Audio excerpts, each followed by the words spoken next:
I've seen in the report that they have also taken care of reparations also to victims who are in the armed forces or the uniformed and disciplined forces. With those many remarks, thank you, Excellency.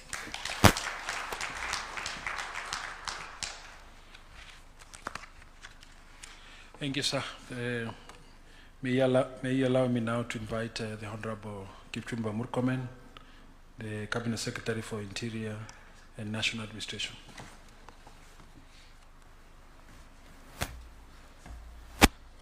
Your Excellency, the President, the Deputy President, the Speakers of both Houses, the Chief Justice, the leadership of Parliament, leadership of governors, the Chair of the Kenya National Human Rights Commission, my colleagues present, ladies and gentlemen, good morning. Your Excellency, it gives me really great pleasure to be here this morning and appreciate the work that has been done by the Commission and the panel that you established, because the Chair really captured very well the contents of the report. We have been part and parcel of the process of supporting the work that you established yourself and the former Prime Minister. Your Excellency, when you sat with the former Prime Minister and agreed on the way forward, I was also called and given marching orders from your office that it was time that the national security architecture is seen to be humane, to be compassionate, to appreciate that even when we are doing our job, sometimes there would be a few people who may go astray and cause pain to families, and these are citizens of Kenya, and we must show compassion, and we must show that this practice must stop. First, let me say, Your Excellency, that since you came to office, even before I became the Cabinet Secretary for Interior, under the leadership of your Deputy President now, then the Cabinet Secretary, as a member of the Cabinet, I was privy to many discussions. You were very firm from day one that extrajudicial killings, enforced disappearance, killing of citizens must come to an end. This practice was informed by your personal experience. And having been part and parcel of your campaign, I remember days that you were stoned during campaigns. I remember one day somewhere, I think it was in Kieni, when your vehicles were destroyed. And those who were in office then, I remember when we asked for accountability, they said you were sympathy seeking. Your Excellency, as soon as you got to office, you said that the state cannot sanction destruction and killing of its citizens. We must end this practice. And so, Your Excellency, this is not just any other practice. For far too long, people have misunderstood who you are. But in the fullness of time, we are now almost 4 years into your administration. It's becoming clear that you are very thoughtful, you are very concerned about the citizens of this country. And as a person who serves in your administration, I know quite well, sitting with the Inspector General of Police, sitting together with the leaders in the security sector, we have received directions from you over and over again to be mindful of the welfare and the safety of the people of Kenya.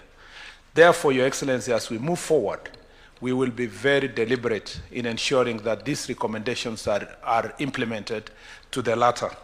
Your Excellency, I need also to point out here that the right to demonstrate, the right to assemble, demonstrate, picket, and petition, as provided in Article 37 of the Constitution, must be implemented fully. But even as we implement that right, it is important, and I appreciate the chair of the Kenya National Human Rights Commission, that we have a clear framework that enables these Kenyans to enjoy their right, and that we can separate the goons, the violent criminals from those who are enjoying this right. Your Excellency, as part of our efforts to establish Nairobi Metropolitan City, we undertook a study, a visit to the New York Police Department, NYPD, and the London Metropolitan Police Department. One of the questions I asked the leadership, including the cabinet secretary, my colleague from Britain, was how are you able to handle this issue of demonstrations? Sometimes we see huge demonstrations happening in New York, in London. How are they able to handle them peacefully? Your Excellency, the answer was unequivocal. Both in New York, you know, New York has suffered the brunt of terrorism and all kinds of criminal activities, including gangs in Harlem and other parts of New York. They were very, very critical that they do not compromise at all the question of criminal activity. If they see even one demonstrator carrying any form of weapon, they take the severest measure against those criminals. Your Excellency, it's because these developed nations separate completely, Your Excellency, the question of exercising your right and the question of safety of their people and the safety of their nation. And you see, there can be no enjoyment of a right without the responsibility. Those who come to public to enjoy their rights, they must appreciate that they have a responsibility to protect the rights of others. If we are going to become a nation that is going to have a peaceful demonstrations, we must separate completely, both by ourselves, by our media, by political leaders. We must differentiate between gangs, goons, violent people, arsonists. They are burning courts, they are burning people's businesses. They come to the street well prepared to come and loot and terrorize people. Rapists who are coming in the name of demonstration. We must call them for who they are and separate them from peaceful Kenyans who are undertaking demonstrations. Until the diction, the conversation in the public separates these two people, I find, and I've told journalists, including media editors, I find it very insulting that during news reporting, a reporter sitting somewhere on the streets is public saying, you see, the demonstrators are there, they are burning tires, the demonstrators are throwing stones, the demonstrators now have looted. They still use the constitutional diction of assembling, demonstrating, picketing, or petitioning, using a positive language to describe criminals, Your Excellency, and therefore normalize criminal activities in the name of petitions. And this is the reason why in Kenya, you know, we are unable to separate the work of the police when they are dealing with these criminals and the ones who are dealing with peaceful Kenyans. And therefore, sometimes the greatest frustration by police officers is that they arrest someone on site. There is a camera showing that this person has burned Kikuyu law courts. That person has burned a police station in Dagoretti. That person has burned a police station in Olkalau. They are arrested on site, taken to court. What does the court do? They offer fines of about 5,000, some of them on personal commitment, and they are released. And then they are glorified. Countries all over the world, where they have restored sanity in their nation, the judiciary, the executive, the legislature work together knowing that there is only one national interest. And I think I look forward to seeing the draft that the chair is going to provide and to see that national interest is going to be protected in this draft. Lastly, Your Excellency, I want to appreciate the Kenya National Human Rights Commission, the panelists, for capturing everybody, citizens who are victims and the police who became victims. The promise I give is that as a ministry, we will work very hard to ensure that our police officers are properly trained to support support Kenyans to enjoy this right. And for as long as organizers and ourselves work together for peaceful protests, we shall ensure that our police officers are marching together, hand in hand with the demonstrators, are singing together, and by 5 p.m., everybody going home safely, and we shall not have situations where Kenyans are losing their lives. To our friends who led this ministry before us and who are now giving us lectures about how to run the ministry, I want us to have an honest conversation together. Let them come with their statistics of how much they caused havoc and damage to people's lives and the country, and we will come to ours to show them the great progress we have made since this administration came to place in the way we treat the people of Kenya. We do not want persons who destroyed our country yesterday pontificating as though we have forgotten what they did when they were here. We must be honest. If we want to build a honest country, we must also be honest about those who are in office, but those who are aspiring to hold public office. I thank you, Your Excellency, and may God bless you. Thank you very much.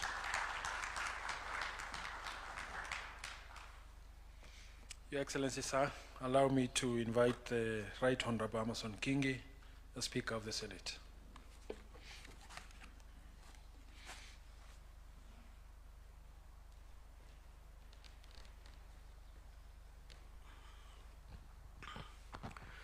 Rais wa Jamhuri ya Kenya na naibu wako, nikizingatia itifaki zote ambazo tayari zimetangulizwa.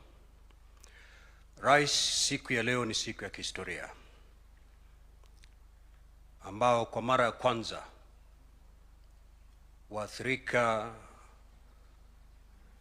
wa maandamano wanapata fidia tangu wa Kenya wajipatie katiba ya mwaka 2010. Pili, ningependa kukongole Tume ya Kitaifa ya Haki za Kibinadamu kwa kutayarisha taarifa ile ambao wamepeana hivi leo. Pia kumkongole rais wetu katika uongozi wake kwa mara ya kwanza kulivalia njuga swala hili la waathirika wa maandamano. Kama vile mbunge wa Kikuyu alivyosema, wewe si rais wa kwanza kukodolewa macho na jambo kama hili. Waliotangulia hili jambo walikumbana nalo, lakini hawakuwa na ujasiri wa kujitolea mwafaka kuona ni vipi wanaweza kusaidia waathirika wa maandamano.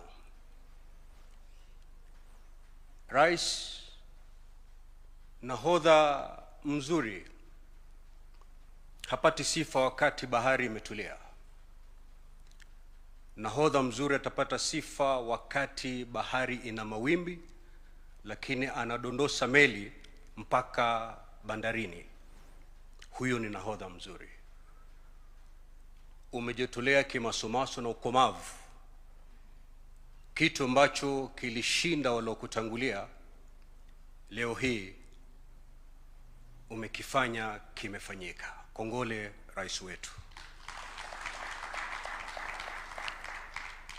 Nimemsikiliza vizuri sana mwenyekiti wa Tume ya Kitaifa ya Haki za Kibinadamu na wale waliotangulia kuzungumza hapa. Yalozungumzwa ni muhimu, ni 9, lakini la muhimu zaidi rais ni kwamba ni lazima kuwe na sheria ambayo itaeleza bayana jinsi jambo hili la maandamano ama hii haki ya kuandamana itafurahiwa vipi na Wakenya. Utakubaliana nami kwamba katika maandamano yote ambayo yamefanyika kuna wengi ambao walikiuka sheria na wakashikwa na polisi na wakapelekwa kotini. Lakini kwa sababu hakuna sheria mwafaka, wengi sana ambao walishikwa na polisi baada ya kwisha waliachiliwa huru. Manake hakuna sheria inaweka bayana ukiukaji wa sheria wakati wa maandamano.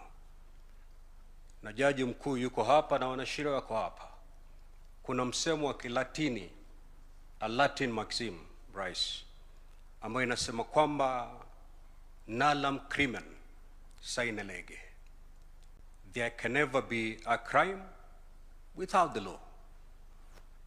Hakuwezi kuwa na kosa la jinai pasipo sheria.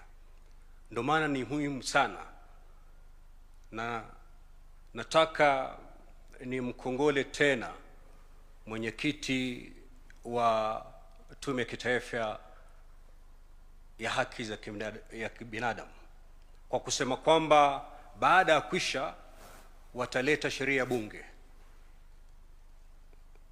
ili itumike wakati maandamano yanafanyika. Tunataka tujue hii haki hii ambayo iko ndani ya katiba, Wakenya wataifurahia vipi?